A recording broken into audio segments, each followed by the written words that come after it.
Good Friday morning. It is time for us to do our Unit 3 post-assessment.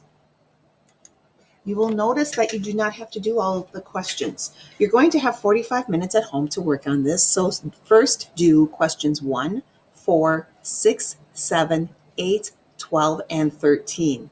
If you have time after that, keep working until you get everything else completed. So as you look at our first problem, number 1, you first are working with egg cartons. We know that 12 eggs make a full unit. When we look at our geoboard, we know that we can divide that into 16 square units. When we look at this hundreds grid, well, the name of it is hundreds grid. Something that we did in class was we had a quick review. So if this looks a little familiar with this part, it's because it's your pretest, and I had talked about how to do this on your pretest. Well, in class, we talked about how we can actually draw lines so we can figure out what things are. So when we first started it, we looked at that, we saw it was 1/2. Then we divided all of our sections in half again. That gave us our 2/4. Then we divided our sections in half again. Or that time I divided it all like this. But if you keep dividing them in half, then count how many units you have.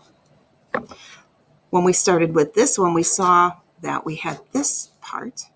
Well, we know that we can't just cut it in half. It's not going to work. So we see we have a group of 4. We have a group of 4. We can see that it's 2/3. Then when we cut them in half, that gives us 4/6. See, there's a unit, a unit, a unit, a unit, a unit, a unit, and 4 of the units are full. Then we cut it in half again. And that's how we got that fraction. When we looked at our hundreds grid, we can think of hundreds grids as money. Remember, a dime means 1/10 because it takes 10 dimes to make a dollar. Each of these little tiny squares is like a penny. So we can think of pennies that it takes 100 of them to make a whole dollar. So after you find the dimes and the pennies, can you find nickels? How many nickels do go in a dollar? Do quarters work? On this one, quarters work, but quarters don't always work. So do your best to find as many answers as you can, as many fractions as you can. You will notice that you do have different shaded in areas, so you can't copy from what I'm showing you in the pre-assessment. Okay, you do not have to do number 2, but if you have time, work on it. See how much more you've learned. Number 3, you do not have to do, but if you have time, work on it. See how much you have learned. Then do number 4. Number 4 does give you 2 diagrams. Read it through. It says Xavier ate 1/2 of a mini pizza. Justin ate 1/4 of a giant pizza. Their friend Amber said that Xavier ate more pizza than Justin because half is always more than a fourth. So, yes or no? Do you agree with Amber? Then you can draw on the pizzas, you can use your own sketches, you can use your words, but you need to explain your answer. Why do you agree or why do you disagree with Amber? You do not have to do number 5, but number 5 is probably a lot easier now than it used to be. You do need to do number 6. We're talking about true and false. Remember, as you're looking at these fractions, we see a 4th, we see a 12th. What kind of fraction model did we use? This one has 4s, 8s, and 16ths, but no 12ths.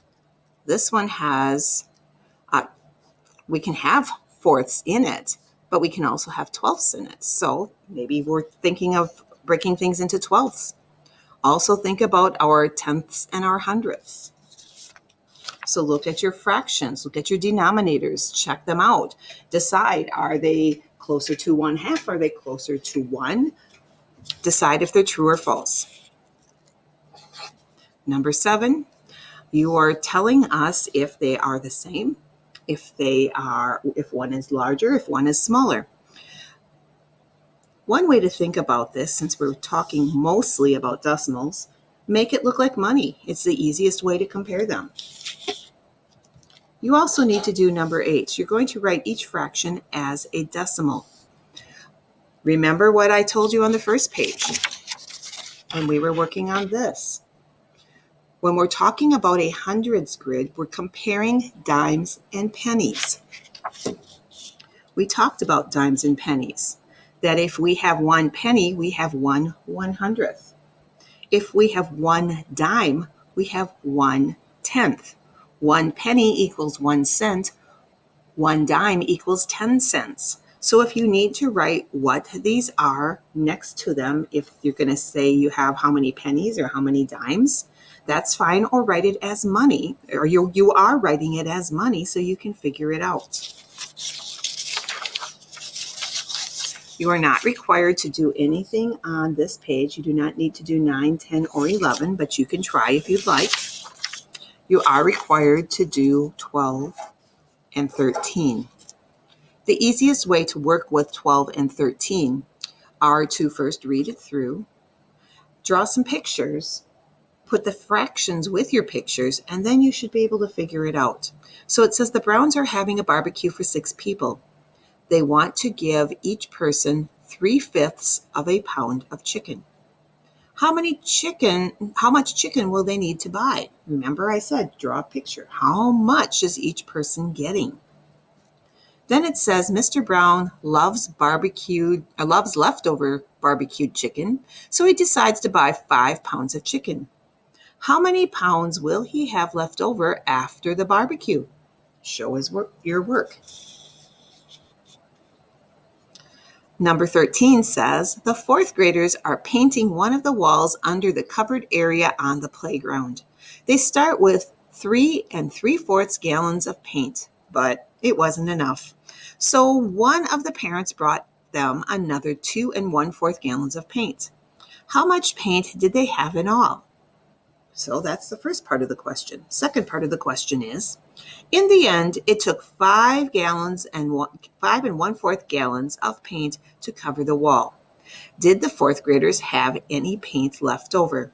If so, how much? Show your work. Okay, so good luck.